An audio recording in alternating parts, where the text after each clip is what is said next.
¿Qué tal? Buenas noches, bienvenidos a Espiral. Hoy dedicamos el programa a explorar, a comprender, a profundizar sobre la crisis en Venezuela. Estamos hablando de una crisis con connotaciones de violencia social creciente que tiene demasiadas variables de tipo económico, de tipo internacional, de polarización social, de ruptura del régimen constitucional, de legitimidad en los liderazgos, que es difícil todos esos temas, todas esas variables, atenderlas hoy. Sin embargo, he traído un grupo de especialistas que, como todas las semanas, hacen su mejor esfuerzo para explicarnos a usted, a mí, qué es lo que está pasando con el tema. Venezuela merece toda nuestra atención y también toda nuestra solidaridad. Hoy es el tema. Comenzamos.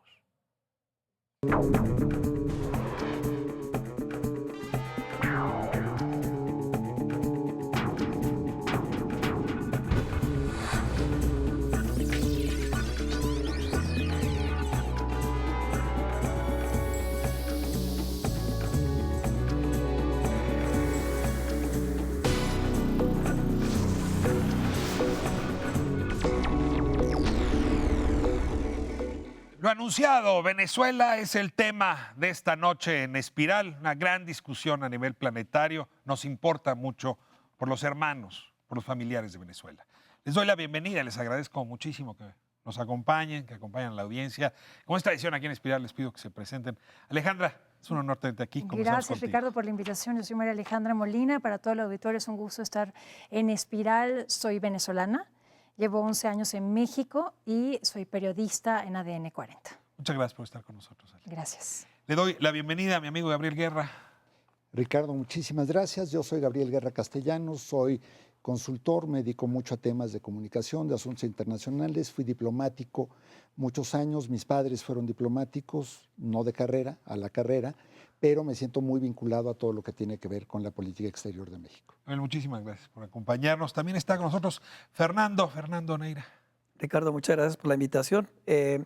Yo soy investigador del Centro de Investigaciones sobre América Latina y el Caribe, y un poco desde el centro nos interesa mucho aportar ideas para la discusión de temas latinoamericanos, y obviamente Venezuela es parte de esas discusiones que nos interesan. De origen eres colombiano. Soy de origen colombiano, llevo 21 años viviendo en México. ¿Solo en México o algún otro país de América Latina te ha ofrecido? No, en México he estado todo el tiempo, si bien conocemos todo el continente. Pues muchas gracias por A estar ti, acá Fernando. y le doy también la bienvenida a Diana Plaza.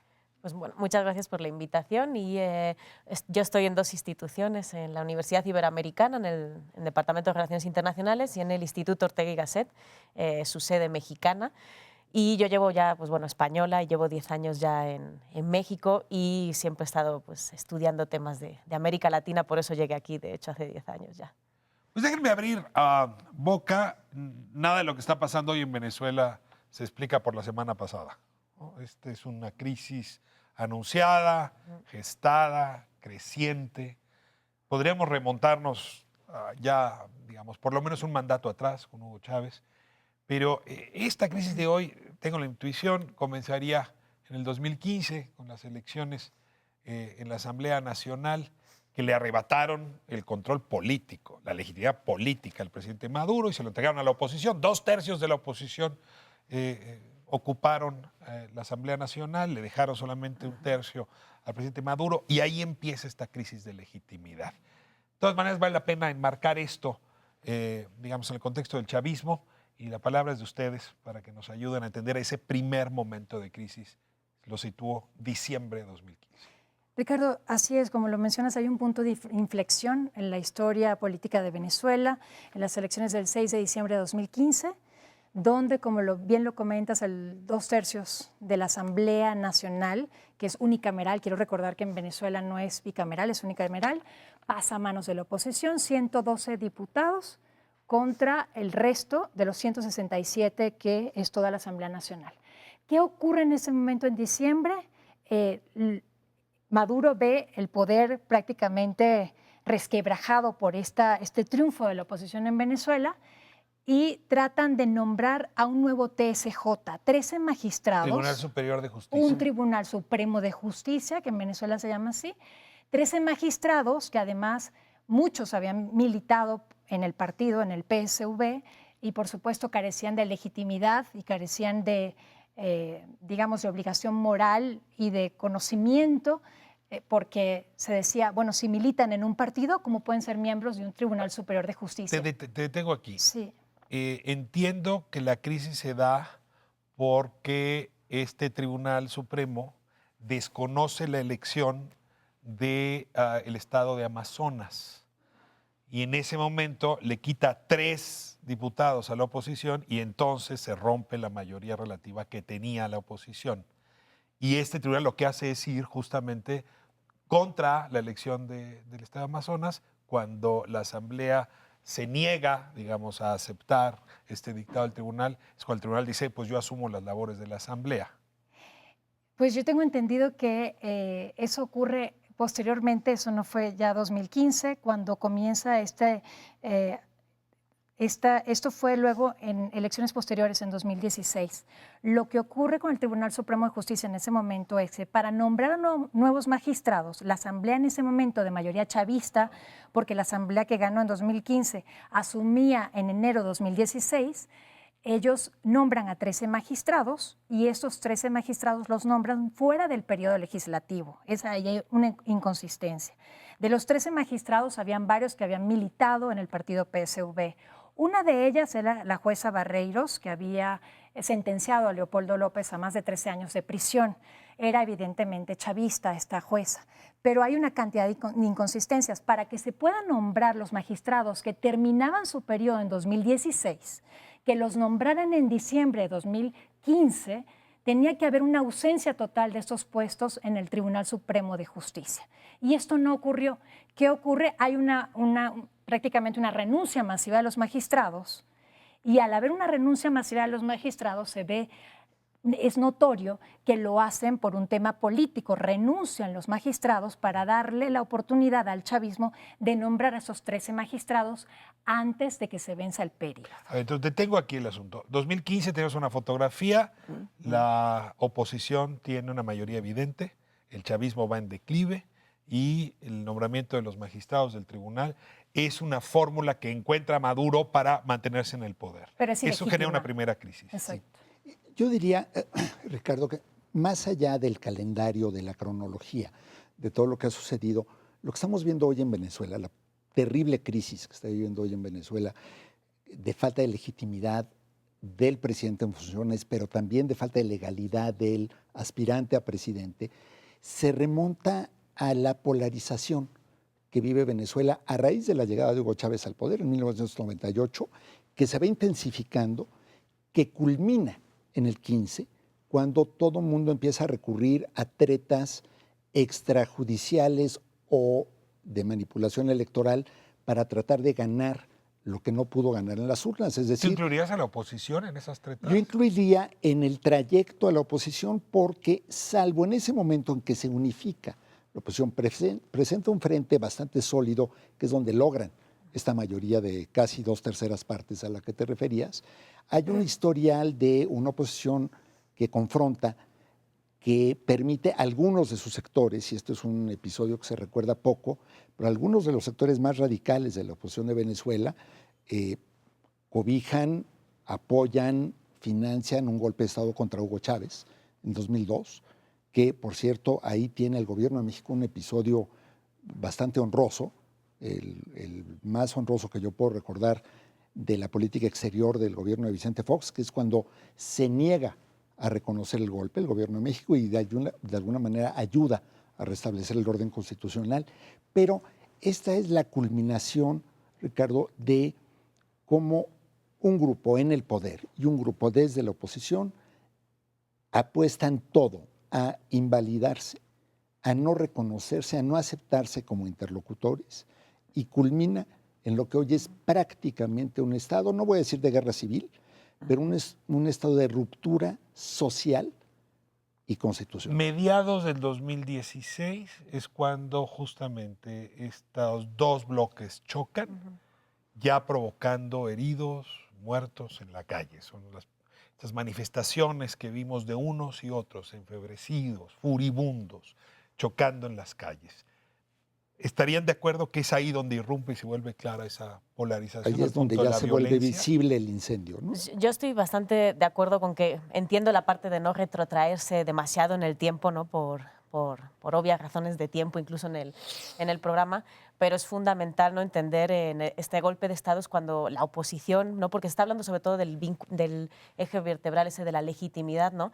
Se sale del marco constitucional, ¿no? En ese momento, y haya diferentes momentos electorales, como el último, que no se presenta independientemente de que la parte de se dan las condiciones o no se dan las condiciones. Entonces, sí, la polarización que se vive ahora, yo creo que es una polarización que viene desde el momento inicial, ¿no? Desde el 98, cuando gana Chávez, que podemos entrar posteriormente a esas diferencias regionales, ¿no? Que implican diferentes modelos de desarrollos, diferentes modelos de relaciones internacionales, y que realmente es una sociedad polarizada desde hace muchos años, y que es verdad que los sucesivos eventos hacen que 2016, con la muerte de Chávez en 2013, pues haga que se den en la calle y llegamos a, como tú has dicho bien al inicio, esa crisis que es una crisis esperada, ¿no? Es decir, ya se sabía básicamente un poco el guión. Para beneficio de la audiencia, déjenme colocar una duda.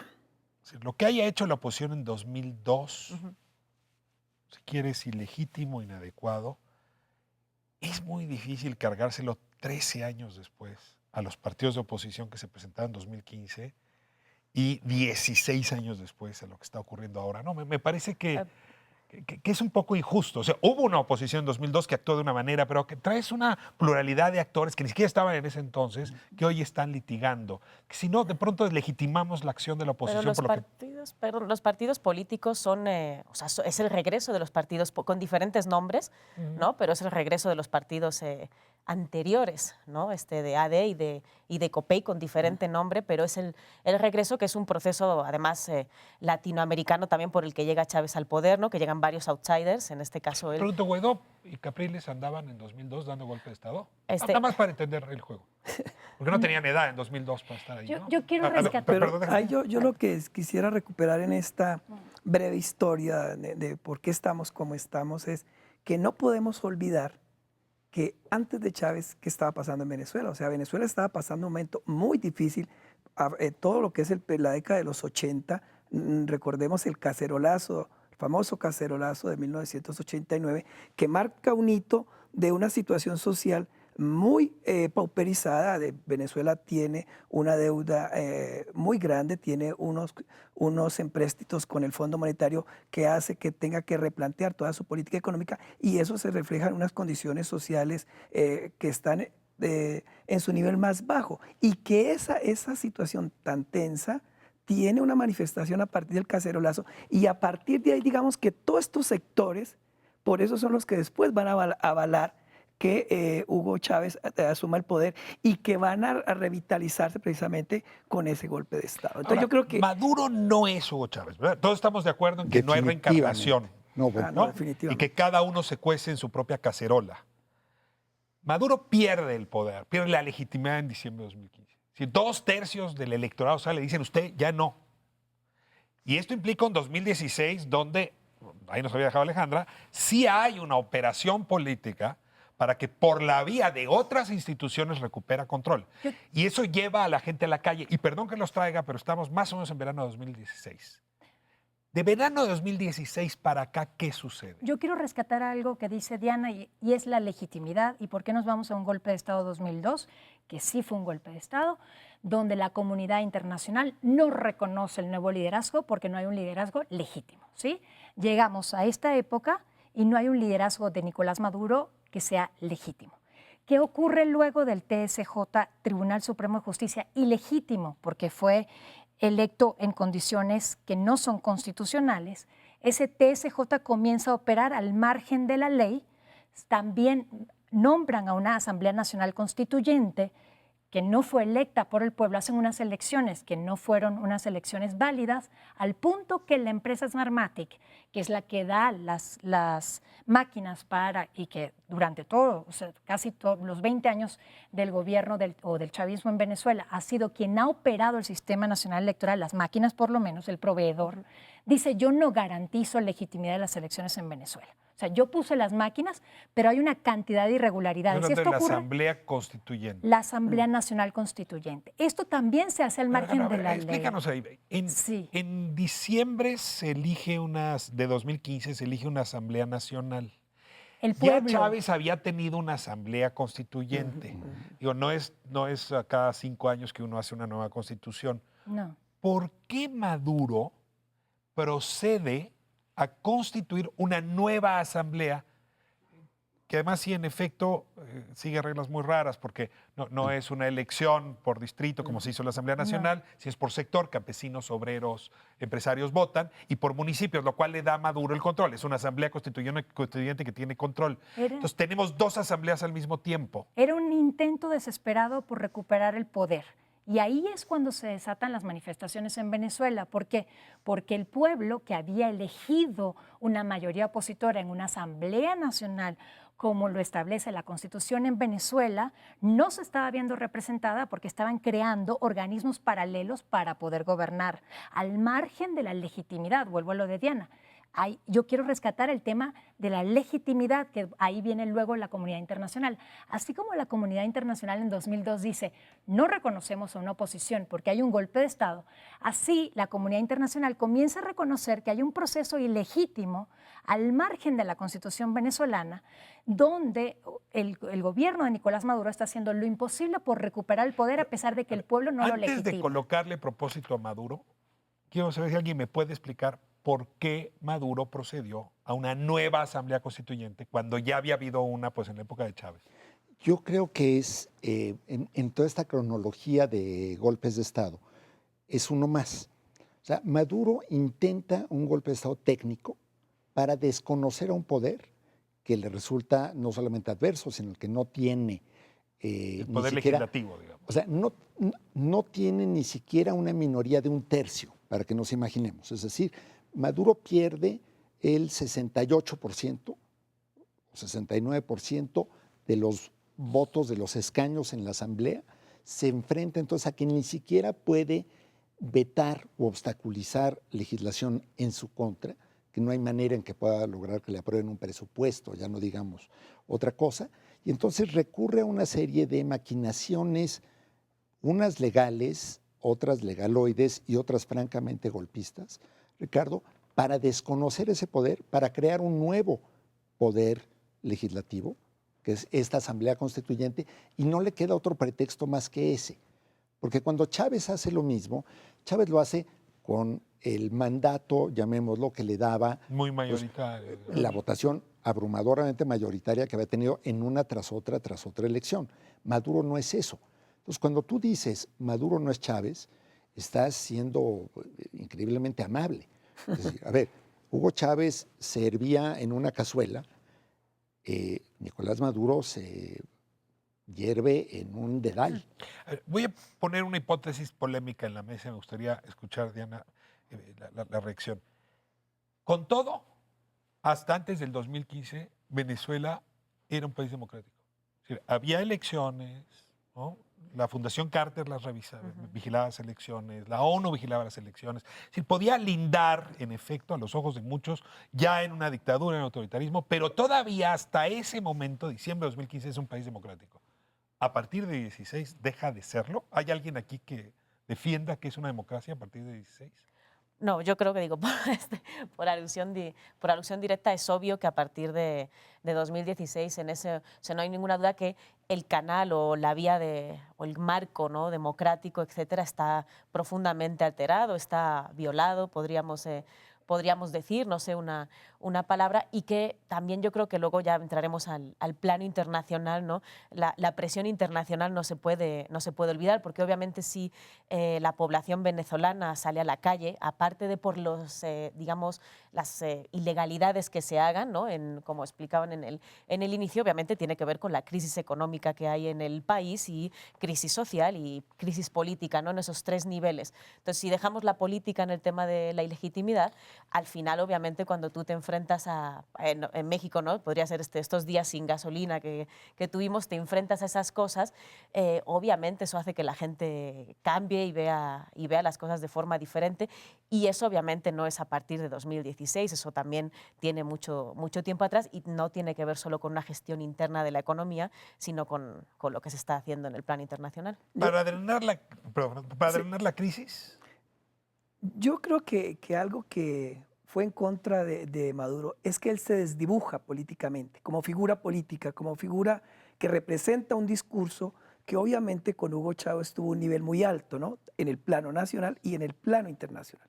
Entonces, ese hecho que él se desdibuje hacia adentro, hacia sus correligionarios, hacia incluso la identidad con el pueblo venezolano, que comienza a ver en él a alguien de alguna manera muy ambiguo, poco claro en muchas cosas, hasta la manera de hablar, el tratar de imitar a Hugo Chávez, el tratar de ser chistorete y que no le queda bien. Yo creo que todos esos elementos hacen que él sea visto de otra manera, y entonces ese ser visto de otra manera comienza a tener una incidencia también hacia lo que él hace, hacia su papel como líder de la República Venezolana, ¿no? A ver, entonces, si resumo lo que se ha dicho aquí, hacia diciembre de 2015 la crisis de legitimidad es importante. Esa se resuelve, digamos, con la votación abrumadora a favor de la oposición, pero se mantiene por estas medidas con el Poder Judicial de un lado y con la Asamblea Constituyente del otro. Maduro en ese momento toma una decisión hacia el año siguiente que puede ayudar a drenar, que es ir a elecciones regionales. Pero hay un tema importante ahí, Ricardo. Déjame irme a corte. Sí, Lo dejo aquí, ¿no? Ok. O sea, el siguiente capítulo son elecciones regionales como un intento más para recuperar poder. Y de hecho, me adelanto, lo recupera. No, bueno, Vamos a sí. corte y regresamos. Ok.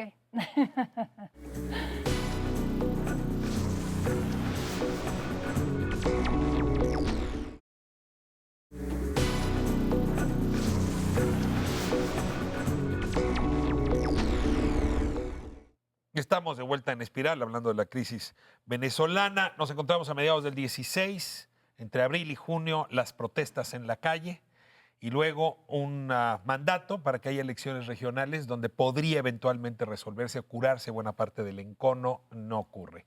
¿Qué pasa, Alejandra, en ese último semestre de 16 y luego en el 17? Quiero explicarle un poco al auditorio algo importantísimo en 2016 que desata también las protestas en Venezuela, y es el tema del revocatorio. Constitucionalmente, el mandato, se puede pedir una revocatoria al mandato presidencial luego de 3 años de mandato. Con la revocación de mandato propuesta en México ahora. Exactamente. Esa misma. Igual, exactamente. ¿Qué tiene que hacer la oposición para activar el revocatorio?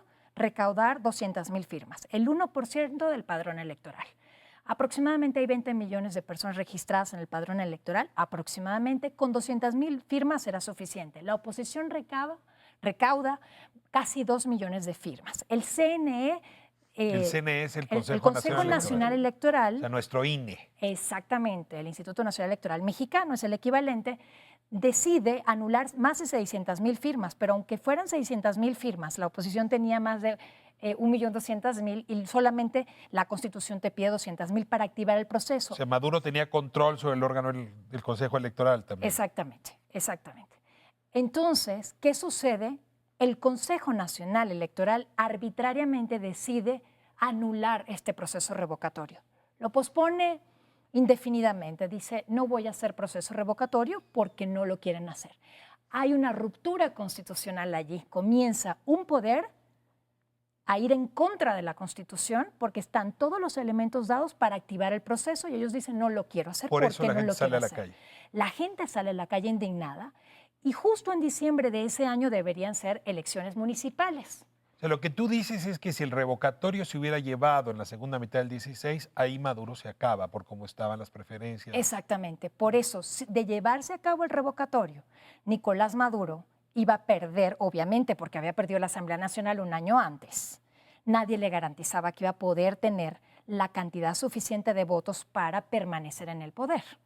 Es por esto que el Consejo Nacional Electoral, o es la razón que yo imagino del Consejo Nacional Electoral, de anular este revocatorio, este proceso de revocatorio. Pero adicional a esto, anulan también posponen las elecciones que comentabas, las regionales, que deberían haberse llevado a cabo en diciembre de 2016. Y se van hasta octubre de 17. Exactamente, pero ya llegamos a 17, el Tribunal Supremo de Justicia venezolano, ilegítimo por lo que les comenté. O sea, Venezuela aguanta un año entero con esta crisis. incertidumbre. Exactamente. Y es además con un aparato paralelo al legal, un aparato ilegítimo creado por el chavismo o por el madurismo, como lo quieran mencionar, para poder continuar gobernando de una manera, por supuesto, Es decir, ilegítima. te refieres al claramente. tribunal, te refieres a la Asamblea Constituyente Totalmente. que desplaza a la Asamblea Nacional. Y al Consejo los Nacional hechos, Electoral. Y al Consejo Nacional Porque Electoral. están actuando al margen de la ley. Ahora, ahí empiezan a aparecer alarmas internacionales, para entrar al tema que ustedes ya señalaban. ¿Qué pasa con el entorno internacional? ¿Qué actores se vuelven relevantes en América Latina, en Europa, los propios Estados Unidos, nosotros? Yo quisiera agregar una pequeña cosa con esas elecciones, porque aquí la pregunta es cómo gana, si hay todo este escenario tan adverso ya para él por lo que está haciendo. Algo que ahí recordemos que incide es que también la oposición comienza a fragmentarse. Para esas elecciones... Las elecciones, las municipales de octubre de 17. Hay procesos de fragmentación en donde unos son de la idea de no participar porque ya parten de la idea que va a haber un proceso de corrupción en el tema de decisión electoral, donde no hay garantías para los candidatos, y entonces ese retraerse de participar obviamente va a facilitar que los candidatos oficialistas pues logren con los pocos votos que obtengan, pues, ganar, ¿no? Entonces, ese es un elemento que incide. ¿Tienes el porcentaje en mente de quienes participaron en las elecciones de octubre de 17? No, en este momento No, no pero, tengo. pero Es un porcentaje muy bajo de participación. Pero es bajo, sí, en es general. bajo, pero no tan bajo como el más reciente. 2018. De Pero en ese 2018. todavía hay una participación de arriba del Sí, 45%. y podríamos hablar, Ricardo, yo creo que siguiendo esto es muy importante, porque la oposición en Venezuela había logrado entre el 15 y el 16 realmente consolidarse como una fuerza, pues una dirección única, que era la remoción de Maduro del poder y la generación de nuevas condiciones Perdóname si me equivoco. democráticas. ¿Ahí Capriles se vuelve un actor relevante de cohesión? ¿O quiénes son los líderes de esa oposición en Yo ese creo que momento? Capriles y López, y ahí es donde López empieza a jugar un papel cada vez más importante, y ustedes me corregirán, y López se vuelve de alguna manera un aglutinador de todo esto. Y entonces sucede algo extrañísimo. Teniendo todo a su favor, es decir, teniendo el marcador a favor, teniendo la cancha inclinada a su favor, teniendo el viento a favor, la oposición se mete solita el pie y decide parcialmente boicotear las elecciones regionales. Sí, porque Falcón de Lara sí interviene. Porque no logra un boicot completo. Entonces, al no tener un boicot completo, no le puede restar absoluta legitimidad al proceso. No puede decir que fue repudiado por todo el mundo, como sí fue el caso de la más reciente elección en la que se reelige, entre comillas, Maduro, y deja un espacio vacío que Maduro hábilmente captura, logra una mayoría en esas elecciones y puede argumentar que se recuperó. A ver, permíteme, porque no creo en la magia negra, ni en la santería, ni en otras cosas. ¿Qué pasó? O sea, ¿por qué se fragmentaron? ¿Por qué no pudieron llegar a un acuerdo? ¿Maduro logró dividirlos? Yo no estoy de acuerdo que hay una fragmentación, pero bueno. A ver, Alejandro, pues sí. No sé, Bueno, ¿qué opinas tú? Pero el hecho concreto es que no logran presentar el mismo frente unido, sólido que habían tenido antes. Entonces, no, sencillamente no se presentan. Pero hay dos preguntas. Una, ¿por qué deciden no presentarse? O sea, la tenían ganada, habían ganado 15. No, Smartmatic en 2016, con la Asamblea Nacional Constituyente, que es la empresa que había garantizado elecciones durante los 20 años, 18 en ese momento, del chavismo en Venezuela, dice, no doy garantías de resultados electorales yo como empresa porque hay irregularidades.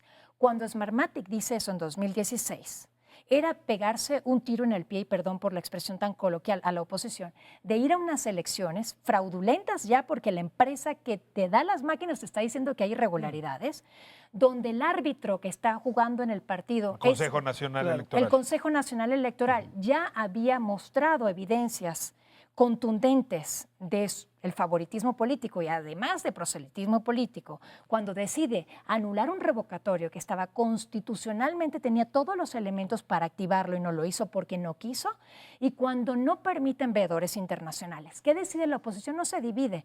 Los que fueron opositores, supuestos opositores a esa elección, era precisamente para validar una elección que era ¿Quién es ilegal. Falcón de Lara, que es el único opositor que se presenta, a diferencia de López y de Caprile? Para mí, y es una opinión de María Alejandra Molina, es una creación del chavismo, él era chavista. Hay muchos opositores con los cuales yo estuve, yo los conocí y yo hablé con ellos cuando era representante estudiantil en Venezuela, y luego eran chavistas. Estuvieron durante la MUD en la oposición, escuchando todas las conversaciones de la oposición, y de repente, 3 años después, se voltean al chavismo. Henry Falcón, chavista, era un elemento del chavismo, supuesto opositor, para que la comunidad internacional dijera exactamente eso. Se dividió la oposición y sí fueron unos a elecciones y otros no. No es cierto. Este es un chavista que dice ser opositor y se lanza. Pero el hecho concreto es que, independientemente, y no dudo que Alejandra conozca mucho mejor y más en detalle Pero toda la coincides en que historia. no fue un error hacer vacío. Yo, Me recuerda al 76 mexicano. es que justo estaba yo pensando, mira, y yo creo que para el auditorio esto es importante, para tener elementos de comparación. O sea, Venezuela es un país muy parecido al México de López Portillo. País monoexportador que depende excesivamente, casi patológicamente del petróleo, que no tiene una industria capaz de competir internacionalmente si no es por la vía del petróleo, número uno. Número dos, en 1976, efectivamente, cuando termina Luis Echeverría su periodo, por razones distintas, el PAN no postula candidato. Y le funciona muy bien. Y le funciona muy bien, pero surge por primera vez la figura, fíjate cómo los gobiernos autoritarios o semiautoritarios o poco democráticos, cada quien maneja las cosas, y allí es cuando por primera vez se permite que un candidato del Partido Comunista juegue. Todavía desde la informalidad, porque no existía reconocimiento legal, pero se permite que Valentín Campa haga campaña y que mucha gente anote su nombre y se dice que obtuvo 1 millón de votos, en fin, imposible saberlo. Pero el hecho concreto... Reyes Heroles Dixit. Reyes Pero bueno, Heroles ya no nos Dixit. perdamos en ese laberinto. Pero, y eso da para otro programa, pero el hecho concreto es que, manipulado o no manipulado, con actores infiltrados, no, Maduro encuentra un resquicio en el cual logra presentar ante la opinión pública internacional los resultados como una victoria y como su recuperación. Es decir, me zarandearon en las legislativas, en las de la Asamblea, pero como Estoy de soy vuelta. un genio y el pajarito me habló y el espíritu de Chávez regresó, pude recuperar la simpatía popular. Falso, pero así se presentó. Ahora, esto le permite, pasemos a la siguiente etapa, Navegar. ahora sí hacer el revocatorio, ahora sí ir a elecciones y en efecto ratificar su mandato. Pero ya no es revocatorio. Esa ya es elección presidencial. Es una elección, ya tocaba elección ¿Qué presidencial. hace la oposición ahí? Hay que insistir en que mientras esta película está pasando, el Poder Legislativo tiene 2 instancias. Una Asamblea Nacional vigente, con un mandato, Democráticamente electa. y por el otro una Pero no Asamblea reconocida por el Constituyente Ejecutivo. un tanto hechiza y fabricada, pero que empieza a asumir las funciones de la Asamblea Nacional. Para ponerlo en perspectiva, en México, Ciudad de México acaba de ocurrir lo mismo, ¿no? Teníamos una asamblea que se encargaba de los temas de uso corriente y otra que hizo la Constitución. Sí. Aquí lo que ocurrió es que la que estaba encargada de las tareas constitucionales se apoderó de las tareas otras. Y eso es lo que ocurre. Mientras esto está sucediendo, en efecto, Maduro logra reelegirse. Pero antes de 2008 yo quiero rescatar algo importante y es el genocidio de mayo de 2017.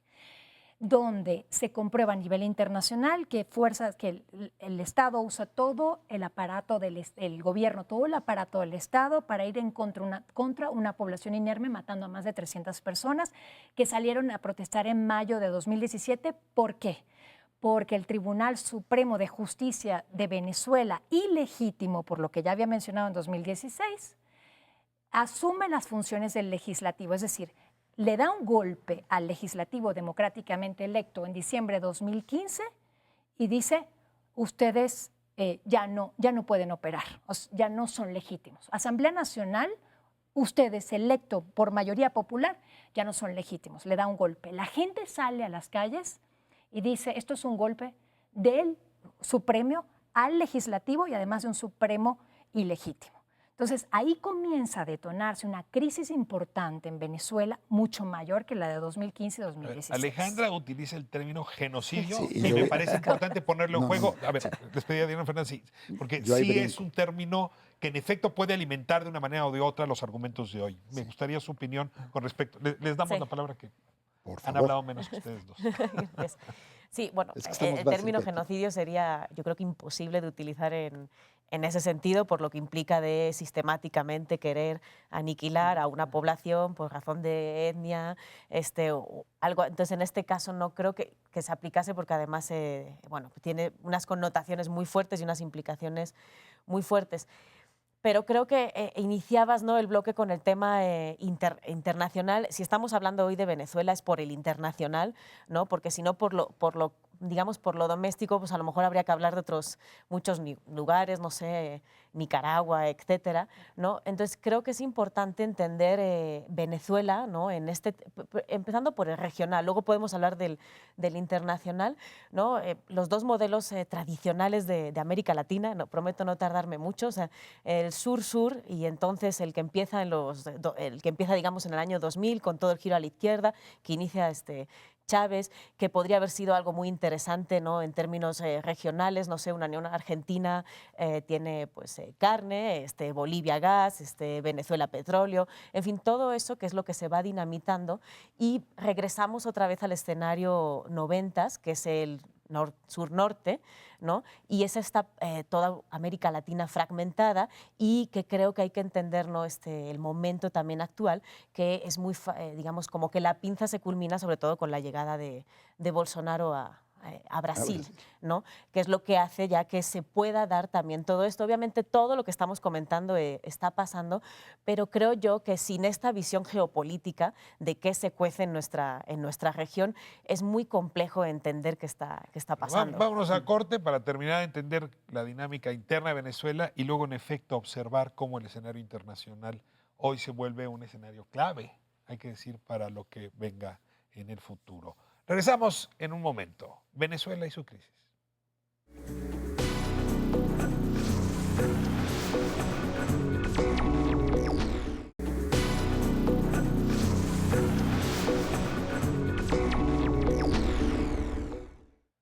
A ver, esa imagen de las 300 muertes, ¿no?, como víctimas justamente de este choque político, que mereció de parte de Alejandra el término genocidio, sí es una fotografía que escala a nivel internacional, que hace que a nivel internacional haya una mayor mirada, una lupa más grande sobre el fenómeno. Aquí estamos en una discusión y no sé si te mantienes llamando eso genocidio o podemos llamarlo masacre. Yo les comentaba Sí. antes del corte, y bueno, sí, yo sé que me van a regañar porque no debe haber hablado antes del corte, pero para todo el auditorio hago una recapitulación muy corta y breve. No me importa si es genocidio o son más de 300 muertes perpetradas por el ejército venezolano en contra de una población inerme que se está manifestando y ejerciendo su absoluto derecho de poder manifestarse en contra de un gobierno ilegítimo y dictatorial. No quiero entrar en el término si es genocidio o no, me corregirán los Human Rights Watch y la gente que lleva el tema de derechos humanos, lo acepto. Ahora, el tema ahorita que nos atañe es que como tú le preguntas a Siri quién es el presidente de Venezuela y te dice Maduro y Guaidó. Y yo quiero entrar a las elecciones de 2018. Vamos con un Consejo Nacional Electoral que ya sabemos que tiene problemas y que hay irregularidades en el Consejo Nacional Electoral.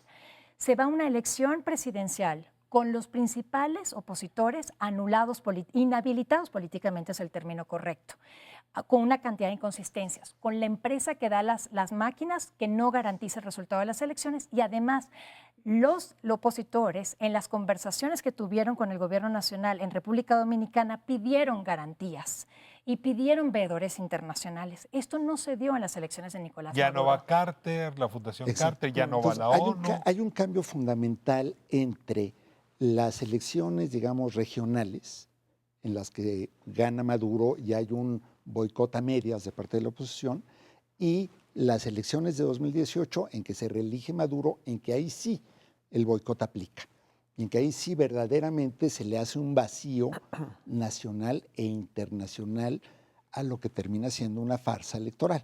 ¿Qué participación hubo en las elecciones del 18? ¿Alguien tiene el dato? Porque si Sí. no lo pude encontrar. Sí. Estuvo 30 y como algo, ¿no? del orden del 28%. Él ganó con el O sea, orden del Maduro 28%. gana con el 28% del padrón Del padrón. acudiendo a las Del padrón. urnas. Exactamente. ¿Y Exactamente. con cuántos votos de ese padrón? Un poco más de la mitad. Bueno, abrumador, es decir, tendrá el 80 y tantos por ciento De los ese que- 28. de ese 28 que va a votar, lo cual Aquí claramente... dicen que un tercio sigue siendo un Digo, un tercio electorado sigue suyo, siendo ¿eh? un tercio, pero sí es la primera vez en que en una elección presidencial se nota el peso del boicot y se nota el peso también del vacío que le hacen observadores internacionales, la Fundación Carter, etcétera.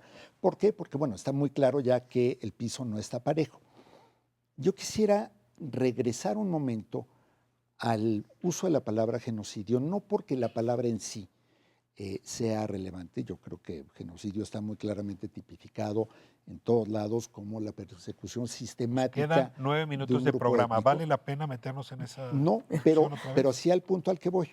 El genocidio o no, lo que nos refleja es la situación que hoy vive Venezuela y que es lo que creo que nos debe preocupar a todos. Hoy Venezuela está profundamente dividida, polarizada, y es muy difícil encontrar un punto medio entre quienes apoyan a Maduro, quienes apoyan a Guaidó, los pocos que creemos que debe haber una gestión internacional que propicie una salida negociada intermedia, que es la posición menos popular, por supuesto. Te entiendo, Gabriel, pero No estoy no de le acuerdo. ahorremos al público, ¿no? el tramo que nos falta. Yo, La Asamblea Nacional, a ver, de una vez vamos con este tema, Renato. La Asamblea Nacional, aquella electa en diciembre de 2015, toma la decisión de nombrar un presidente alterno. No, Guaidó.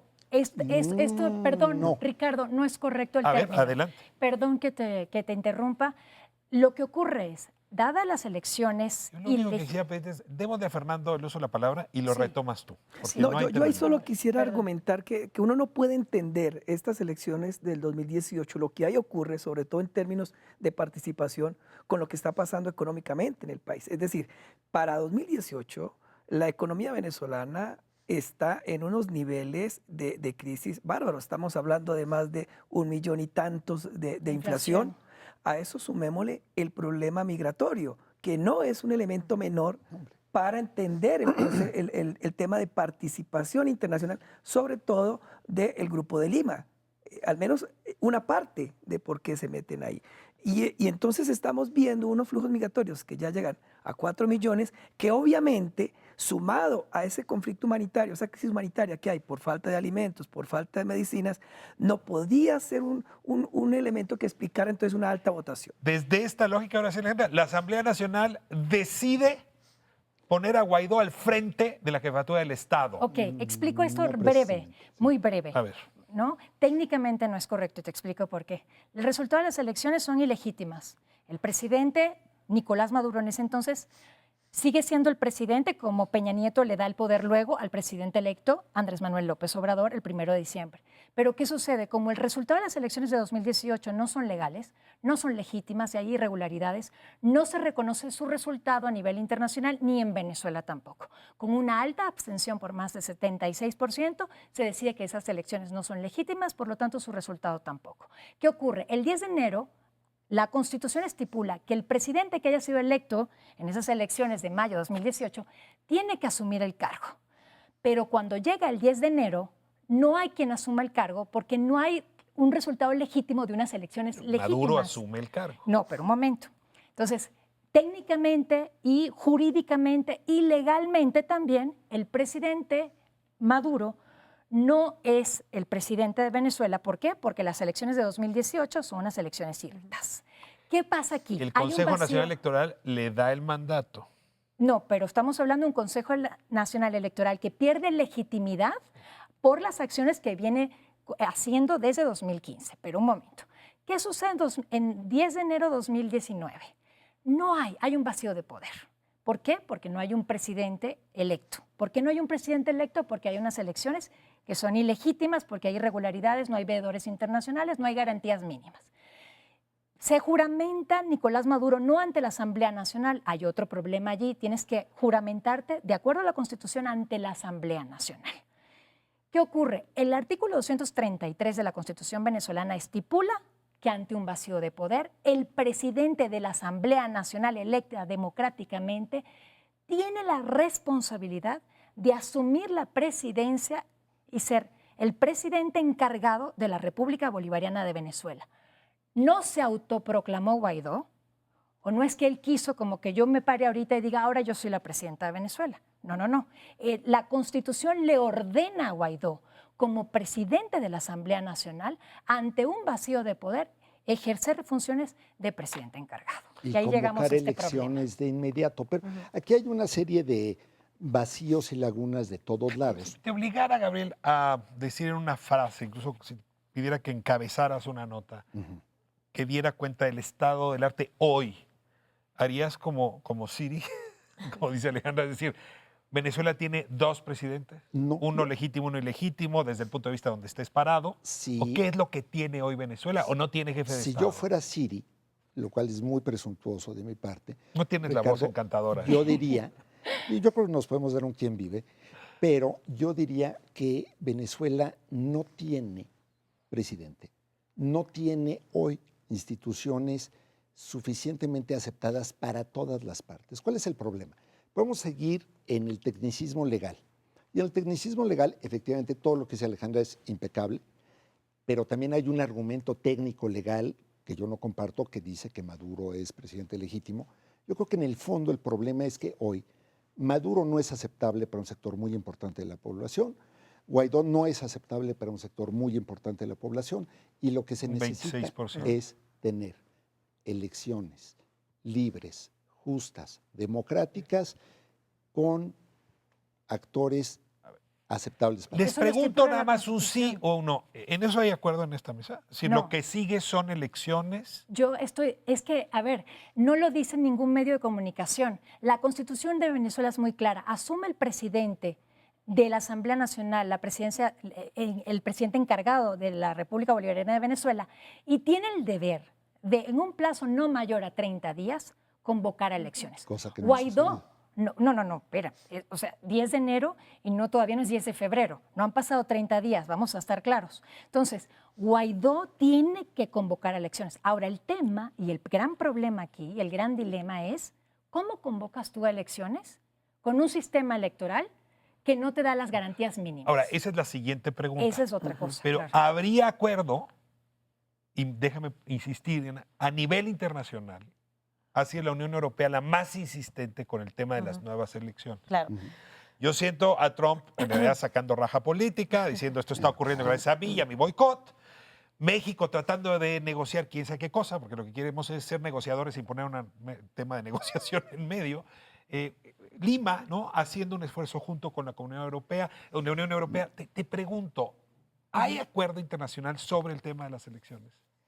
Que haya acuerdo internacional, bueno, parece que sí en el tema de hay que hacer elecciones porque es cierto, ¿no?, que como se explicaba, ¿no?, ya toda la parte técnica, ¿no?, pasa ahora porque se venía arrastrando el anterior mandato antes de las elecciones, ¿no?, unas elecciones que ya se sabía que estaban consideradas ilegítimas y que ese es el problema, ¿no?, de legitimidad. Entonces es como crónica de una muerte anunciada, o sea, que pase en enero ya sabíamos que iba a pasar en enero.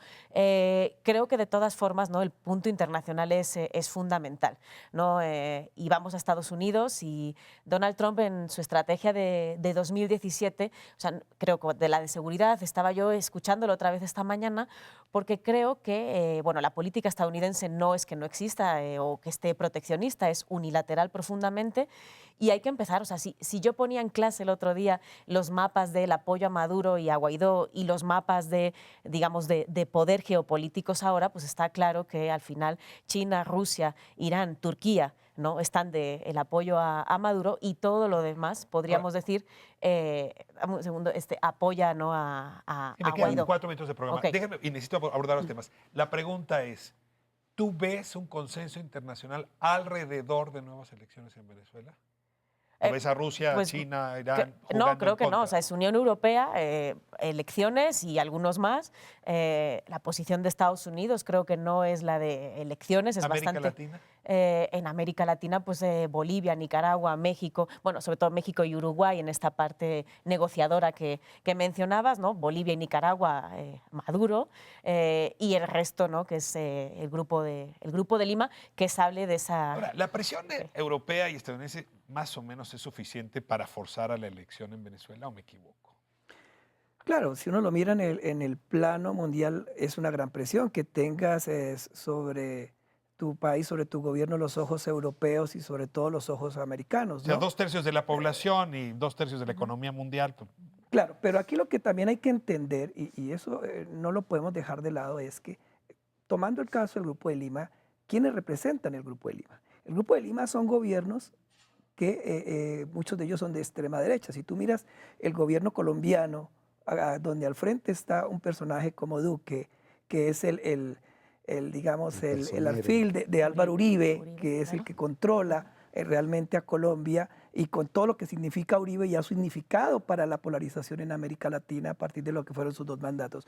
Si miramos el caso de Bolsonaro, es muy complicado descalificar a cada uno. O sea, son actores que pesan. No, claro, Digo, pero podemos lo ahorita que- hacer un lo que- análisis de legitimidad de claro, Bolsonaro, pero de que pesa, lo que pesa, quiero ¿no? incitar es a que miremos que también hay un posicionamiento ideológico que finalmente es lo Claro. que ha agravado la situación con Venezuela. O sea, Venezuela se ha convertido en el eje de 2 confrontaciones ideológicas. este es un Pero a ver, si punto- 2/3 de la población te está diciendo este ya no es el gobierno que quiero, ¿realmente importa mucho? Pero eso cómo lo podemos sí probar, importa, lo de sí los Por importa los 2/3 de la resultados de población. 2015, No, pero ya son viejos. ya No, son viejos. Yo me iría a lo Ya. siguiente. Por el vacío que le hicieron a la elección de Maduro en la última elección presidencial. ¿Les parece un buen dato Yo- que solamente haya participado 28%? Por ¿O ejemplo. también frente a eso nos negamos? Yo creo que nadie está... ¿O la gente ese día se fue a ver el fútbol? Nadie Perdón. está defendiendo, al menos no creo que en esta mesa, la legitimidad de Maduro, ni nadie está proponiendo que deba quedarse, de ninguna manera.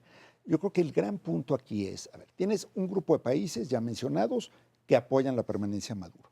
Tienes un grupo que piensa que Guaidó es la única solución y que tiene ya que juramentar y que ni siquiera se están preocupando por la lindeza de hablar de elecciones o no. Estoy hablando concretamente de Estados Unidos. Todos hablan de elecciones. Todos. Bueno, Estados Unidos no está hablando de elecciones, Sí, está hablando sí, de... lo acaba de hablar ayer. Bueno, Pence acaba de Pero decir al que final sí. del Sí. día, están planteando que él sea quien conduzca esas elecciones. Y después tienes un sector intermedio, que es Unión Europea, Uruguay, México, donde el planteamiento más bien explícito o implícito es decir, a ver, señores, tiene que haber elecciones. Las tiene que convocar alguien que sea aceptable para todas las partes. exactamente. Para el gobierno formal de Maduro y para las Fuerzas Armadas, unas elecciones convocadas y organizadas por Guaidó no son aceptables. Para la oposición democrática venezolana, unas elecciones organizadas por Maduro no son aceptables. Hay que encontrar un punto medio, porque si no, y entonces llego a lo que me adelanté yo hace rato, Ricardo, impulsivamente, es al nivel de fractura social y política que está viviendo hoy Venezuela. Hay hoy un pedazo de Venezuela, se niega a hablarle a este otro pedazo, se niega a reconocerlo como par en la interlocución. Eso es terrible, eso es gravísimo.